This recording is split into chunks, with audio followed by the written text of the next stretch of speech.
I'm Joe Ginger. It is a sad day to see the Opera building come down. Part 1 will consist mainly of photographs and a few videos. This program is not about the gas explosion, but the effects it had on the Opera building and community. We will start with a short history of the Opera building with Crystal Hornback.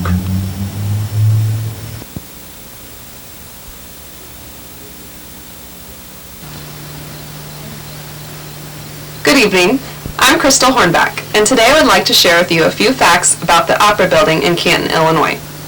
The Opera House was built in 1881. It caught fire in 1882 and had to be rebuilt. The Grand Theater, Princess Theater, and Capitol Theater occupied the building for many years. The tornado of 1975 damaged the Capitol Theater to the point the screen and stage on the east side of the building had to be torn down. Later, Capitol Music Store occupied the building, but in 1999, the building seemed to be unsafe and Capitol Music moved to South Main Street. Kurt Huber, a Peoria developer, acquires and renovates the Opera House and renames it Opera House Professional Center. He leases office spaces to area businesses. On November 16, 2016, a huge gas explosion occurred behind the building and the damage to the building was beyond repair. The tenants had to move to other locations. The Opera House was torn down on August 30th and 31st, 2017. For more information on the Opera House, please check with the Canton Daily Ledger, the Fulton County Democrat, or the Internet. Thank you.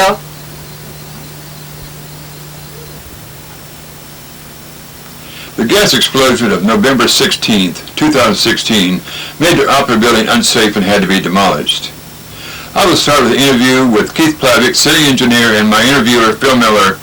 While they're explaining details of the explosion in the Opera building, I will be showing photos of the aftermath and how the building looked on May 19th and August the 30th of 2017.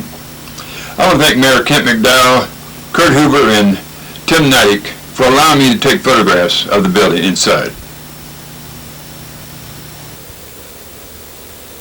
Keith Plavic is the city engineer for Canton. Actually, his firm, Miller and serves was the city engineer with its expertise. Keith, about the gas explosion in downtown Canton, where were you? What was your initial reaction? So I was actually at home. I had an employee that had called me and just asked, did you hear about the gas explosion? I said, no, I hadn't. And at first it was, you're kidding, right? You know, just one of these jokes. And it was, no, I'm not kidding. And so I was immediately calling to the city, just trying to find out, do you need help? What's the severity of the damage? Anybody hurt? Trying just to kind of go through in my head what, you know, where do we fit in? Where do we need help with?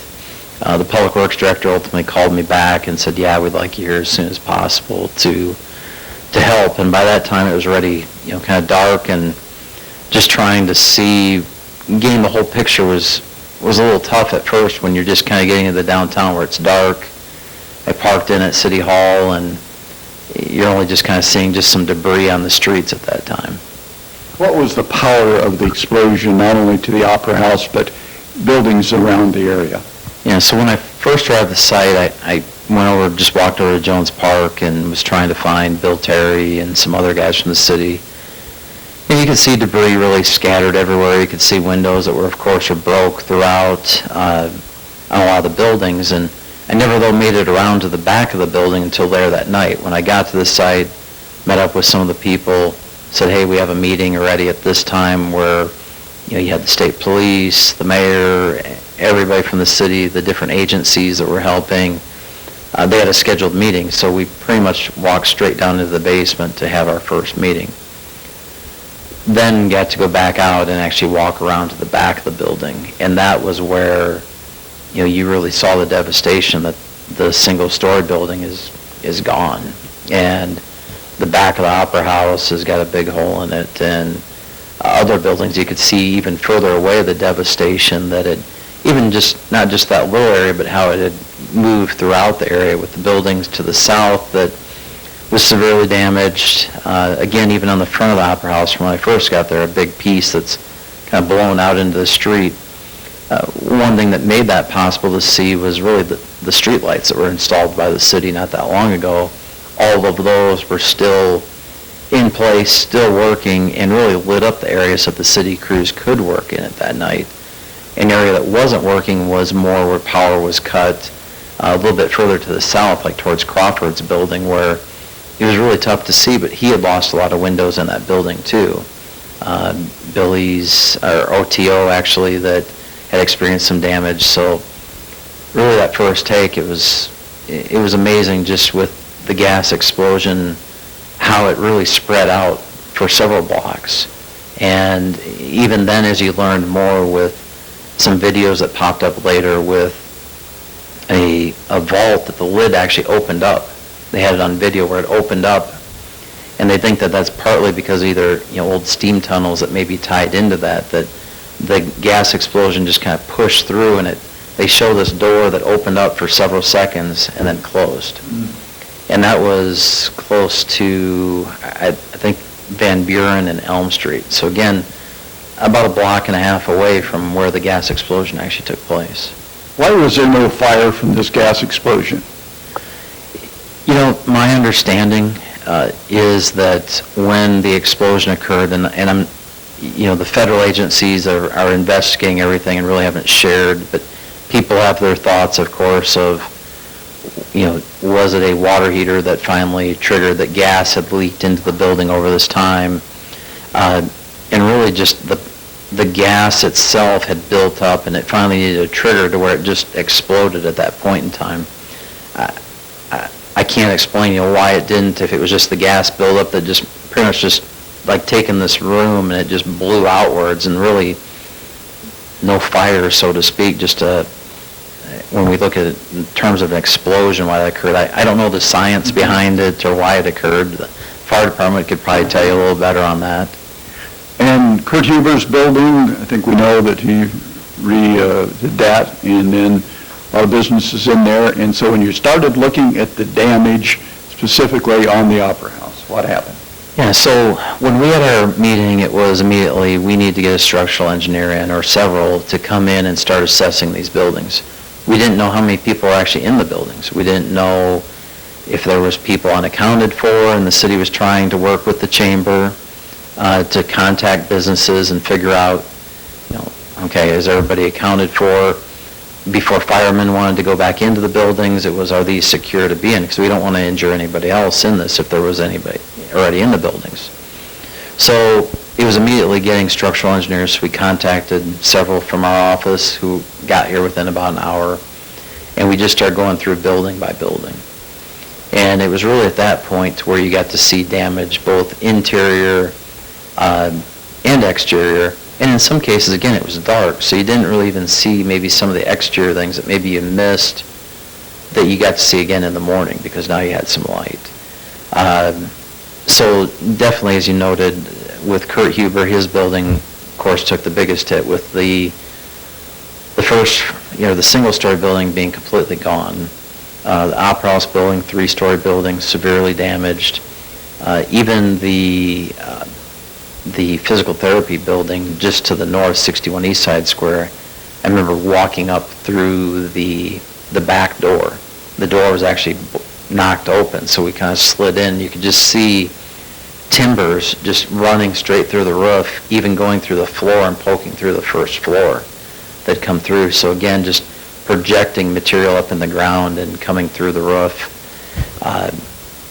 The devastation that you saw just with that and other buildings, as well as we're going through with ceiling tiles that were knocked down, trying to really look to see, again, are these buildings safe to be in? Do we have to worry about buildings that are wanting to collapse on us while we're there, fronts that are wanting to fall in? And I think our structurals worked very well with the fire department and with the whole team to really assess the structures and get through each of those to make sure that nobody was in them and that everybody was accounted for.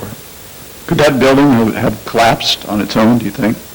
No, when we looked at it, the Opera House building, we did not see anything. That there was some damage on the front, and you could feel it in the floor when you were walking, where it kind of blown a little bit out on the front, where a structural member was cracked. But as we were looking at everything else, it was in pretty good shape. The back wall, even though when you look at it, you saw this big explosion where there's a hole in it. It really didn't provide, though, the structural strength. Everything else, even down into the floor, there's two basements that are on the Opera House building, one on the north side, one on the south side. It's not a continuous basement. In those, I'll call them basements, I guess, or I was going to say pits, but basements, even there, the structural integrity looked great. It just seems like from the single-story building, it extended through the basement into the Opera House building, which was the three-story, and then it worked its way up. And the most severe occurred more on the north end as far as from a structural standpoint or from a building standpoint, where part of the building was pushed out on the back, the front, the wall or the floors were more heaved in that aspect, but we had no concern. If we did, of course, nobody would have been in there, but we allowed, the fire department to go through, the owner went through. I even went in with Kurt Huber as well, just to kind of, for his first glance, to look at the building. So the bottom line, just couldn't be saved.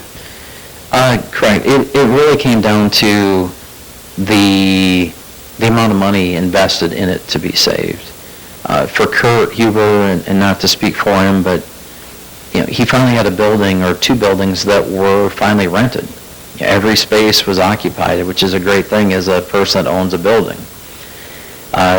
When you then have DCFS rented the second floor, they had a multi-year contract. Well, they needed a space, and they found a different space, so they were able to get out of their lease. Well, when you have a whole second floor now that you don't have a tenant in, you have a building that's gone, and others that had relocated and said, well, we're not sure if we're going to move back in. It's a tough decision, and I think for him, with his current age and where he wants to be in his career, was it worth taking that extra money on investing it back into a building that maybe you're not going to get your money back out? And I know other groups were brought in to look at the building, and all of them really came down to how much money are we going to have to invest in the building to save it? What kind of rent can we get back off of it? And what is going to be our rate of return? And there's a lot of buildings, unfortunately, on the square that are available at this time, and that doesn't help your situation when you have this big of a building that you're trying to fill back up. Interesting story structurally from Keith Plavic of Miller Stutz. That's the latest story on the Opera House.